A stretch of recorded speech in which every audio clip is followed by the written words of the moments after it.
case of Maria Ridulph's abduction and murder is a dark chapter in American history, a tragedy that shocked the community of Sycamore, Illinois, and captured the nation's attention. On a cold December evening in 1957, a young girl disappeared without a trace, and for decades, the mystery of what had happened to her remained unsolved. Hello and welcome to Dark Secrets, your channel dedicated to exploring some of the most fascinating and haunting crimes in American history. Don't forget to like and subscribe so you don't miss out. Before her abduction, Maria Ridulph was a bright and cheerful 7-year-old girl, growing up in the small town of Sycamore, Illinois. She lived with her parents and siblings in a loving and close-knit family, and was known for her infectious smile and kind nature. Maria loved playing with her friends and spending time outdoors, and was a beloved member of her community. On December 3, 1957, Maria was playing with a friend outside on a chilly winter evening. The two girls were chatting and giggling, enjoying the festive atmosphere of the holiday season. Suddenly, a man approached them and offered to take Maria to see Santa Claus at the local department store. Maria was excited and agreed to go with the stranger, and her friend watched as the two of them walked down the street and out of sight. That was the last time Maria was seen alive. Her friend immediately ran to tell Maria's mother what had happened, and a massive search was launched to find the missing girl.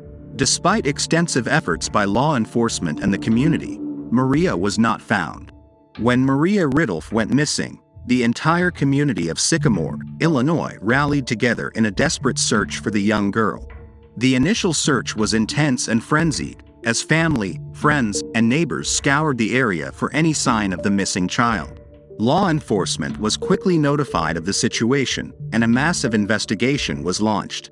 Teams of police officers, volunteers, and search dogs fanned out across the town and surrounding countryside, looking for any clues or evidence that could lead to Maria's whereabouts. Despite the efforts of many people, the initial search was unsuccessful, and Maria remained missing. The community was shocked and heartbroken by the events, and many people struggled to come to terms with the loss of the young girl. But they refused to give up hope, and continued to search for any information that could help find Maria. Over the days, weeks, and months that followed, the search for Maria never truly ended. For many years, the disappearance of Maria Ridulph remained a mystery, with no leads or evidence pointing to her whereabouts. But then, in 2011, the case received a major breakthrough that would finally bring closure to the family and the community. The break in the case came when a retired police officer remembered a conversation he had had with a man named Jack Daniel McCullough in the aftermath of Maria's disappearance. He claimed that McCullough, who was a young man at the time and lived near the area where Maria disappeared, had acted suspiciously and seemed to be hiding something. Acting on this information, law enforcement authorities reopened the case and launched a new investigation into McCullough. They soon discovered that he had a history of criminal activity and had been living under a different name for many years. He was arrested and charged with the kidnapping and murder of Maria Ridulph. The discovery of McCullough as the suspected culprit in Maria's disappearance sent shockwaves through the community, as people struggled to understand how someone could commit such a horrific crime. Jack Daniel McCullough was a man with a dark and troubled past. Before the events of December 3, 1957, McCullough was a young man living in the small town of Sycamore, Illinois, where he was born and raised. McCullough had a troubled upbringing and was known to have a history of criminal activity and run-ins with the law.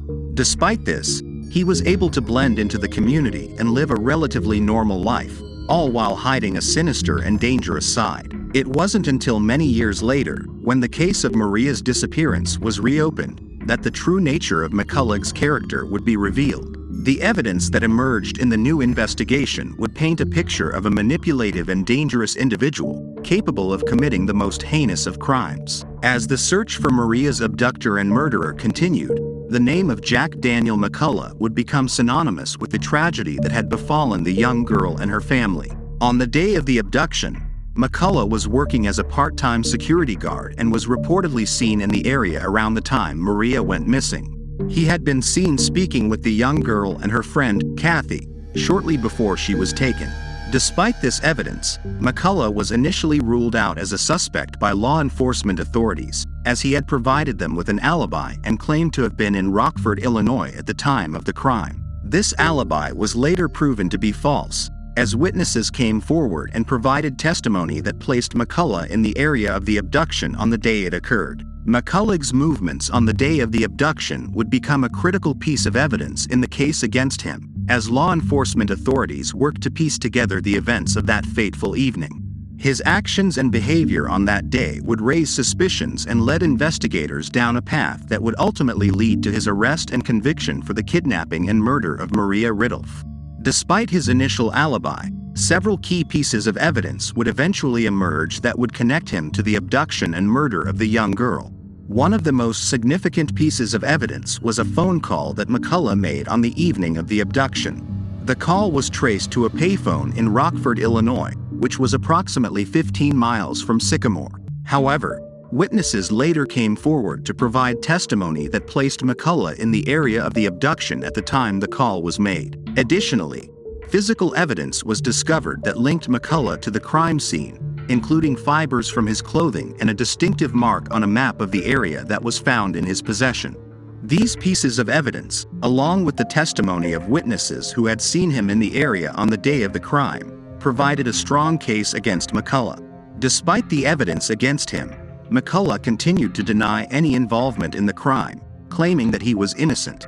But the evidence was too strong, and in 2012 he was arrested and charged with the kidnapping and murder of Maria Ridulph. The legal proceedings that followed would be closely watched by the community and the nation, as the case against McCullough was built and the search for justice for the young girl continued. The trial was a long and complicated process, with both sides presenting their case and arguing their points. The prosecution relied on the strong evidence linking McCullough to the crime, including the phone call he made on the evening of the abduction, the physical evidence found at the crime scene, and the testimony of witnesses who had seen him in the area on the day of the crime. Despite this evidence, McCullough maintained his innocence and continued to deny any involvement in the crime. But the jury was not convinced, and after a long and grueling trial, the jury finally reached a verdict in the case of Jack Daniel McCullough. The courtroom was filled with anticipation as the judge read the verdict, and when it was announced that McCullough was guilty of the kidnapping and murder of Maria Ridulph, a collective sigh of relief could be heard. The judge considered the evidence and the testimony presented during the trial, and after careful consideration,